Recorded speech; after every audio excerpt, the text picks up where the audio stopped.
Ayan mga ka-farmlat, nandito tayo ngayon sa National Highway. Papunta tayo dun sa property ng Beach sa dito po sa bayan po ng Aragay.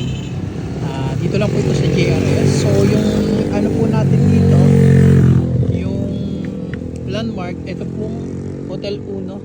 Kaya pag magti-tripping po kayo, may malapit pong hotel.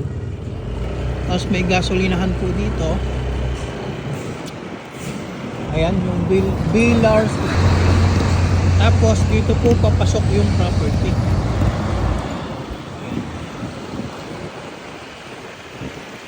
So cemented po yung daan hanggang dun sa may property. May right of way lang bago makarating sa property. So meron po dito mga school na malapit. Ayun daw. Sa ano? Ayun daw. Patang video ka din. Diretso. I-locate mo lang yan, diretso mo yan.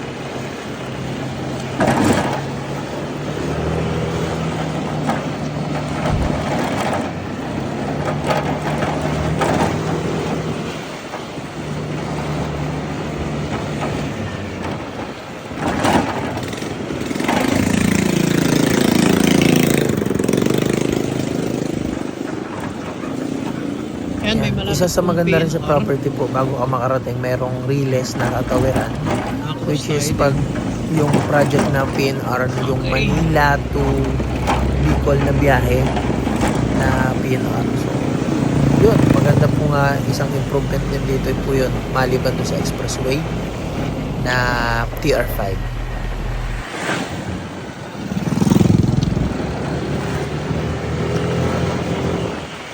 Ano? Kaliwa? Kanan? Kanan. Kanan. Saan? Hindi.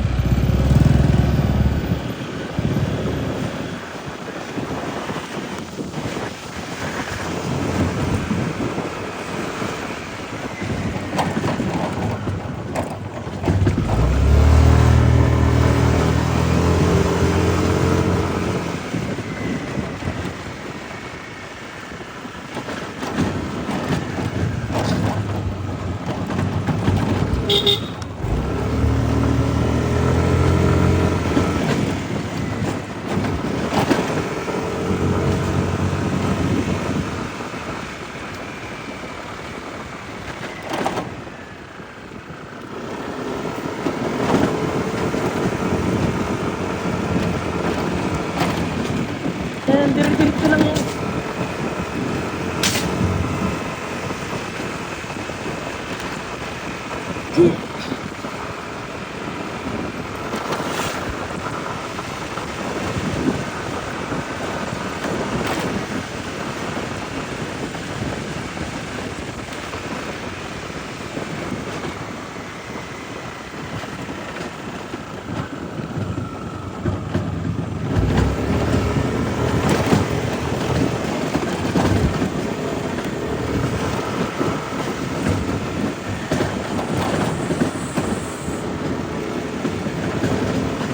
Naka ano to, 4-3. Okay lang ba yan? Doc? 4-3. Okay lang yan.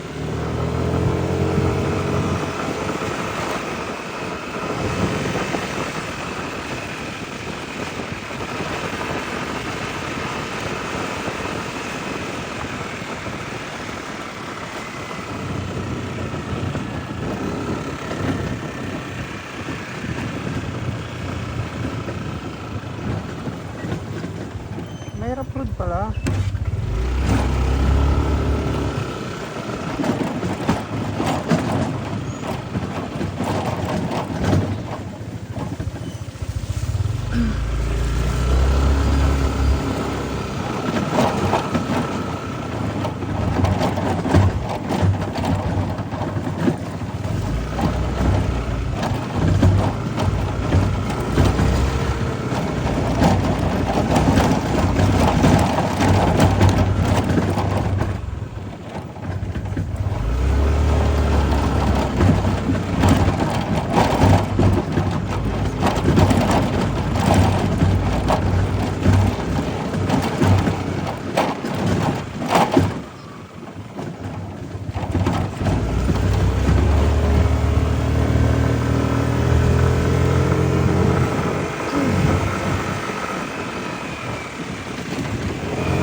Pakita mo to mga bahay. Pakita mo yung mga bahay na yun. Mga rest house.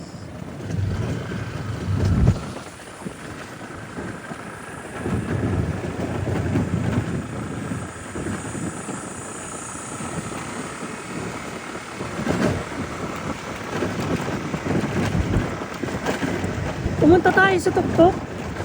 Pakita natin yung view. Yeah.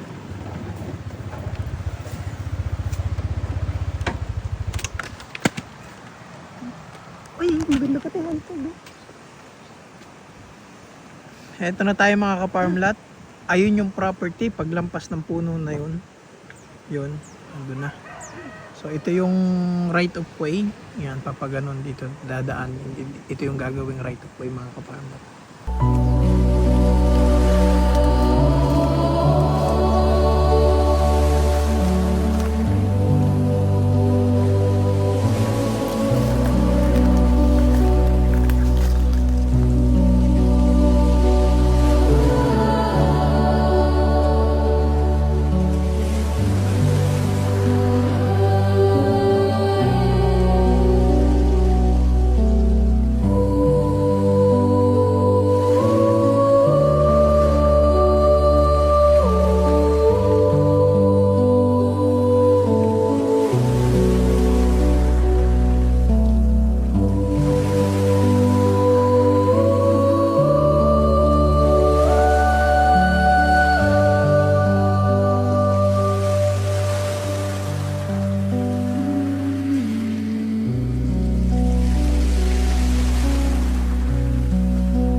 Kagandahan dito naman mga farm lot, kahit maulan, yung tubig malinaw.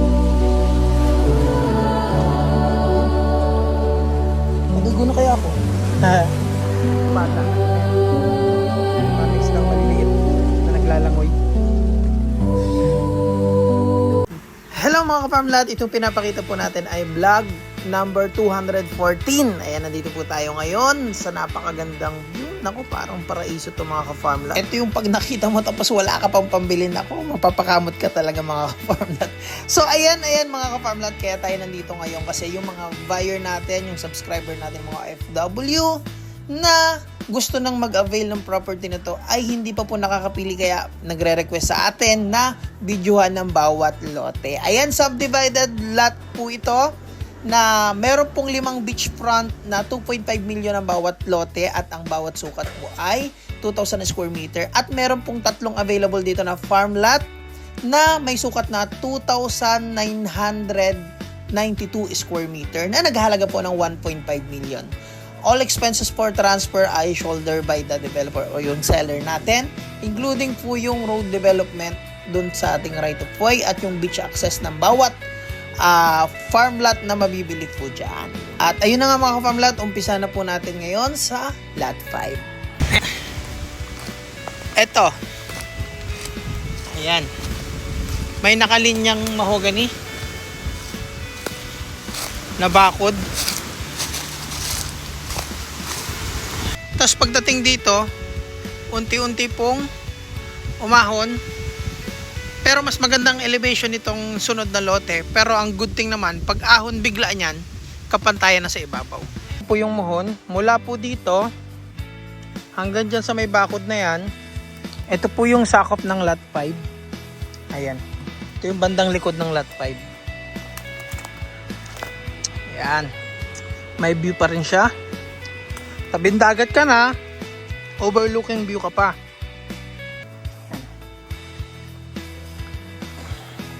Eto, pababa tayo. Yan. Etong right side natin, lot 3, eto lot 4. So ngayon, nandito tayo sa pagitan, dumadaan. Pagitan po ito ng 4 and 5. Ito yung nasasakupan ng 5. Ito yung nasasakupan ng lot 4. Ayan.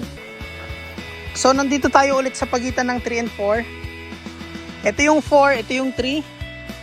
Ito naman siya, medyo flat ang 4. Dito, nabanayad na hili pababa. Itong 3, lot 3 pala. Yan. Yan siya. Nasa 3 tayo, likod ng 3. Doon po sa may tao na yon, ang stick na yan ay ang muhon. Ito po ang 3 natin. Yan. Init. Tapos, itong area na to, yung 2. Mamaya na tayo dyan. Dito muna po tayo. Yan. Pababa tayo sa portion ng lot 3. Ayan. Nasa pagitan tayo ng lot 3 at lot 2. So ito po yung lot 2. Ayan. Ito yung lot 2 natin. Lot 2. Yan. Itong pwesto natin, lot 3. Yan po yung lot 4.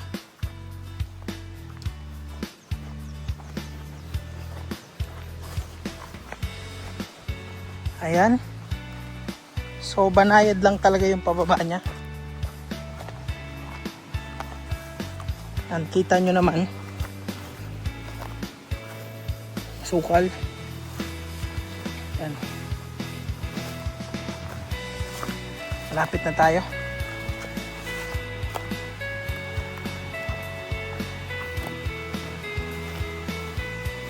Ayan. Nasa portion tayo ng lot 3 mga ka-farm lot. Papunta tayong mga ka-farm lot dun sa lot 4. Lot 4 natin. Ayan po yung muhon. Ayan po yung muhon. Papaganon. 18 meters po yung frontage niya. So ito yung nasasakupan niya. Ayan, may sakop po na. Ito. Kalamansi po ata ito. Ayan. Ito, may mga nyug na sakop. Ayan. Tapos sakop niya po yung 2 puno ng mangga. So, ayan. Ito po yung muhon. May bakod po ito. Ayan mga ka-farmlat yung muhon. Oh. Ayan. So, mula dun sa pinanggalingan natin, malapit to sa Sampaloc. Ito yung 4. Kapag ganito na siya. Ayan.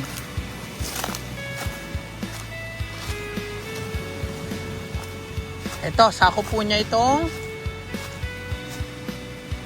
isang mangga, 2, 3. 3 manggang Indian mango. Tapos may mga nyug po dito. 4 natin, may sakop pang ito duhat. May fruit bearing trees na duhat.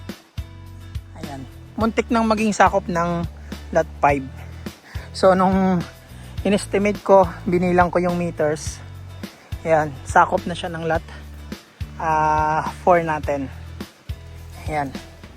So 3 mangga ang fruit bearing trees na sakop ng lot 4 plus isang duhat at isang sampalok. Yun yung sampalok. Then the rest ay nyuga na. Then mga farm lot, ito po yung muhon naman ng pagitan ng 4 and 3. So itong muhon na to papunta dyan malapit sa Sampaloc. Lot 4 papunta naman mula Sampaloc papunta dun sa bakod na yon, lot 5. So ngayon ang ibibida naman natin dito ngayon ay lot 3. So yung 3, ayan, sakop po itong Sampaloc na to. Namumunga ang Sampaloc.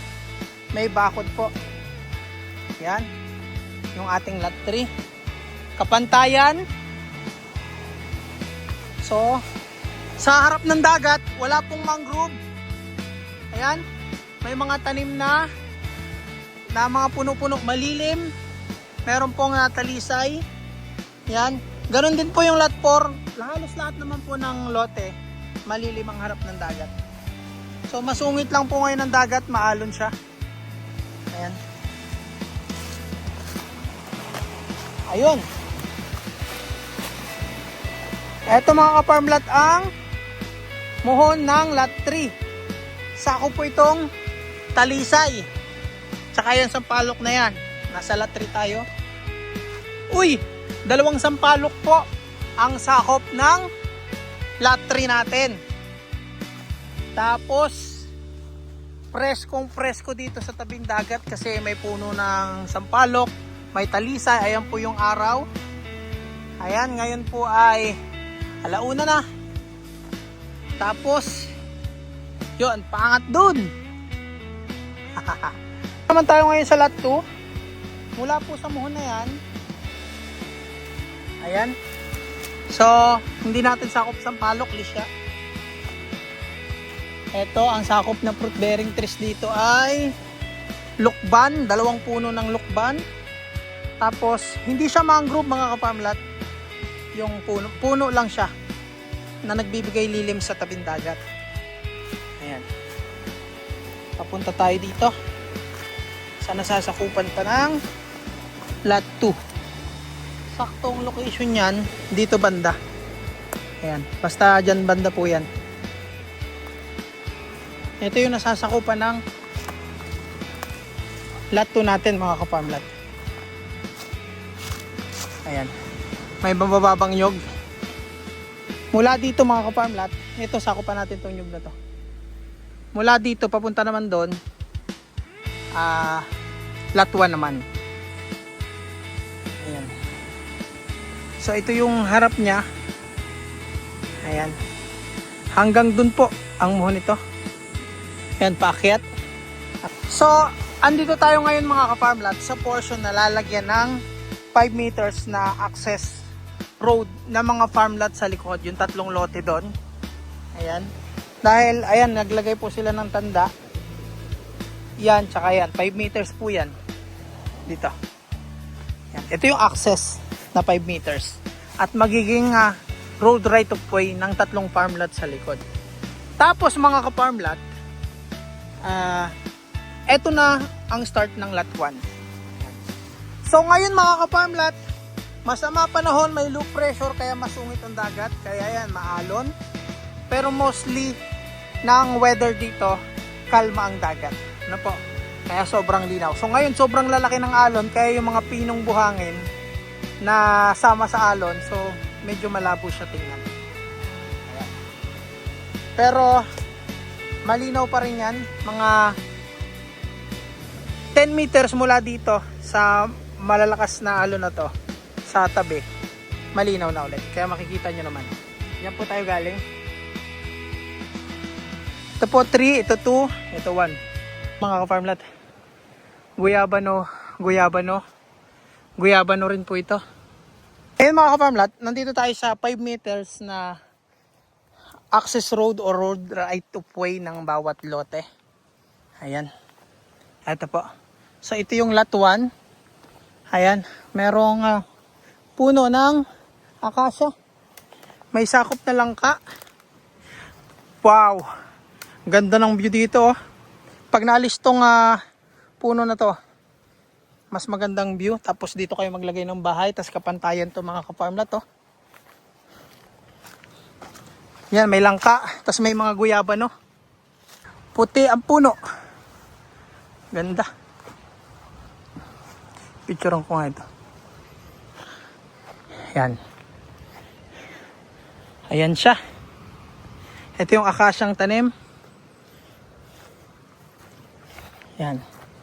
Dito tayo ngayon sa lot 1. Ganda ng elevation ng lot 1. Oh. Kapantayan dito sa ibabaw. Tapos dito, banayad na hili.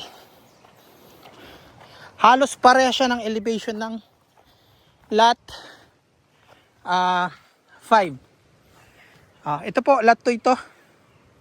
Yan. So, akit pa tayo dito. May bayabas. Ito, may mga bakanting lote dito. Pwede nyo pang taniman ng fruit bearing trees na gusto nyo. Yan. Tayo ngayon sa portion ng lot 2 sa likuran. Ang ganda ng view. Oh. Lalo kumalis tong puno na to. Ito mga ka-farm lot ay portion ng lot 6. Ayan. Marami pong tanim na nyog. May nakita tayong mangga. Ayan. Ganda ng view. Nasa pagitan tayo ng lot 2 at lot 3.